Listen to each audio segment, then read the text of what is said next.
ദൈവത്തിന്റെ പരിശുദ്ധമായ നാമം വാഴ്ത്തപ്പെടുമാറാകട്ടെ. ആരാത്മകമായ ചിന്തകളാൽ നാം ഒരുവനാണ് ദൈവത്തെ ആരാധിച്ചുകൊണ്ടിരിക്കുകയാണല്ലോ. സങ്കീർത്തനം 150 2-ാം വാക്യത്തില് സങ്കീർത്തനക്കാരൻ ഇസ്രായേൽ മക്കളെ ആരാധിക്കുവാനായിട്ട് ആഹ്വാനം ചെയ്യുകയാണ്. അവിടെ പറയുന്ന ഒരു കാര്യം ഇങ്ങനെയാണ്: അവന്റെ വീര്യപ്രവൃത്തികൾ നിമിത്തം അവനെ സ്തുതിക്കുകയും അവന്റെ മഹിമാധിക്യത്തിന് തക്കവണ്ണം അവനെ സ്തുതിക്കുകയും. രണ്ട് പ്രധാനപ്പെട്ട കാര്യങ്ങൾ സങ്കീർത്തനക്കാരൻ അവർ ഓർമ്മിപ്പിക്കുന്നു. ഒന്ന്, ഈ ദൈവം ആരാണ്? കാരണം അവന്റെ മഹിമാധിക്യം വളരെ വലിയവനാകുന്ന ദൈവം, മഹത്വമുള്ളവനാകുന്ന ദൈവം, അതെ, ശക്തനാകുന്ന ദൈവം. അവന്റെ മഹിമാധിക്യത്തിന് തക്കവണ്ണം അവനെ സ്തുതിക്കണം. രണ്ടാമത്തെ ഒരു കാര്യം പറയുന്നത് അവൻ ചെയ്ത വീര്യപ്രവർത്തികൾ. അത് പ്രിയമുള്ളവരെ, when we come to the presence of the Lord, these two things we have to remember. Who God is. അവൻ ആരാണ്? അതെ, അവൻ വലിയവനാകുന്ന ദൈവമാണ്. ബൈബിളിന്റെ താളുകളിലൂടെ കടന്നു പോകുമ്പോൾ ഈ ദൈവത്തെ കുറിച്ച് മനസ്സിലാക്കാനായിട്ട് സാധിക്കുന്നത് അവൻ നിത്യദൈവമാണ്. അതെ, അവൻ ഭൂമണ്ഡലങ്ങളുടെ മുകളിൽ അധിവസിക്കുന്നവനാകുന്ന ദൈവമാണ്. അവൻ സർവശക്തനാകുന്ന ദൈവമാണ്. അവൻ മഹത്വത്തിന്റെ രാജാവാണ്. ധന്യനാകുന്ന ഏകാധിപതിയാണ്. രാജാവാണ്. കർത്താവാണ്. അടുത്തുകൂടാത്ത വെളിച്ചത്തിൽ വസിക്കുന്നവനാണ്. മനുഷ്യരാരും കണ്ടിട്ടില്ലാത്തവനാണ്. ആർക്കും കാണുവാൻ കഴിയാത്തവനാണ്. അവന്റെ മഹത്വ പ്രത്യക്ഷതയുടെ മുമ്പിൽ ജീവിച്ച വ്യക്തി പ്രഭാവങ്ങളില്ല എന്നുള്ളത് ദൈവവചനത്തിലൂടെ കാണുവാനായിട്ട് സാധിക്കും. അവൻ വലിയവനാകുന്ന ദൈവമാണ്. എന്നാൽ രണ്ടാമത് താൻ പറയുന്നു അവന്റെ വീര്യപ്രവൃത്തികൾ. അവൻ ഇസ്രായേൽ മക്കൾക്ക് ചെയ്ത വലിയ പ്രവൃത്തികളെ ഓർത്തുകൊണ്ട് അവർക്കറിയാം, അവർ ഒരു കാലഘട്ടത്ത് അടിമജനമായിരുന്നു. അതെ, അവർക്ക് ഒരിക്കലും സ്വാതന്ത്ര്യം അവരുടെ സ്വപ്നത്തിൽ പോലും കാണുവാനായിട്ട് സാധിക്കില്ലായിരുന്നു. എന്നാൽ ദൈവം തന്റെ അത്ഭുതകരമായ കരം നീട്ടി അവരെ വിടിക്കുവാനായിട്ട് ഇടയായിരുന്നു. നമ്മളോടുള്ള ബന്ധത്തിലും നമുക്ക് ഓർക്കുവാനായിട്ടുള്ളത് ആരാണ് ഈ ദൈവം?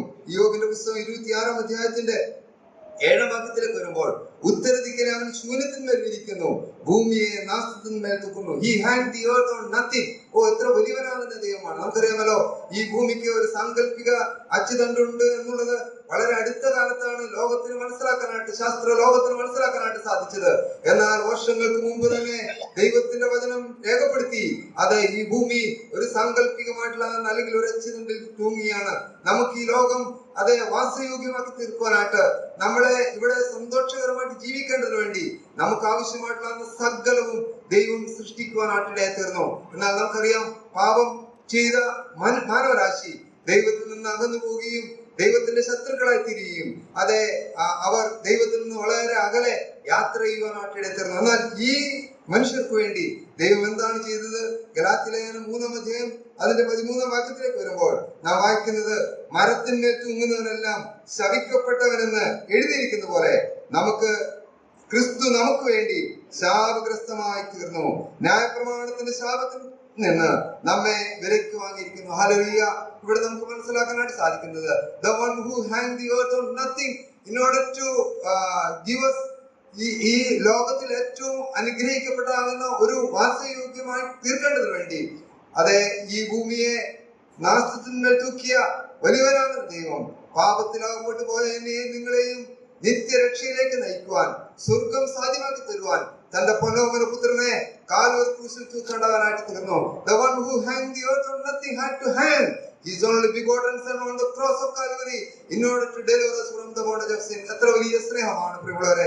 ആ സ്നേഹത്തിന്റെ വാക്കാൽ നമുക്ക് ഓർക്കാം, ഇത്രയും വലിയവനാകുന്ന ദൈവം, ഇത്രയും ശക്തനാകുന്ന ദൈവം, ഭൂമിയെ നാശത്തിന്മേൽ തൂക്കിയവനാകുന്ന ദൈവം, അതെ, നമ്മളെ പാപത്തിലാവപ്പെട്ട് നിത്യനരാഗ്നിയിലേക്ക് യാത്ര ചെയ്തുകൊണ്ടിരുന്ന നമ്മളെ രക്ഷിക്കുവാൻ തന്റെ പൊന്നോമന പുത്രനെ കാൽവരി ക്രൂശിൽ അവൻ തൂക്കുവാനായിട്ട് ഇടയായിത്തീർന്നു. അവിടെ വെച്ച് അവൻ കരഞ്ഞു, എന്റെ ദൈവമേ, നീ എന്നെ കൈവിട്ടതെന്ത്? തന്റെ പൊന്നോമന പുത്രന്റെ കരച്ചിലിന് സ്വർഗം ചെവി കൊടുത്തില്ല എന്നുള്ളതാണ് കാണാൻ സാധിക്കുന്നത്. എന്നാൽ ഇന്ന് പൽക്കാലം നാം ആരാധിക്കുന്ന നമ്മുടെ ആരാധ്യ പുരുഷൻ മരണം കൊണ്ട് അവസാനിച്ചവനല്ല, മരിച്ചടക്കപ്പെട്ട് 3-ാം നാൾ ഉയർത്തെഴുന്നേറ്റു, മഹിമയുടെ വലതുഭാഗത്ത് വസിക്കുന്നവനാണ്. അനധിവിദൂര ഭാവിയിൽ എന്നെയും നിങ്ങളെയും തന്റെ ഭവനത്തിലേക്ക് ചേർക്കാൻ വരാനായിട്ട് പോകുന്ന ആ വലിയവന്റെ മഹത്വ പ്രത്യക്ഷതയെ നമ്മുടെ അകക്കണ്ണുകളിൽ കണ്ടുകൊണ്ട് ഇന്ന് പൽക്കാലം നമുക്ക് അവനെ ആരാധിക്കാം. അവന്റെ അതിപരിശുദ്ധമായ നാമം വാഴ്ത്തപ്പെടുമാറാകട്ടെ.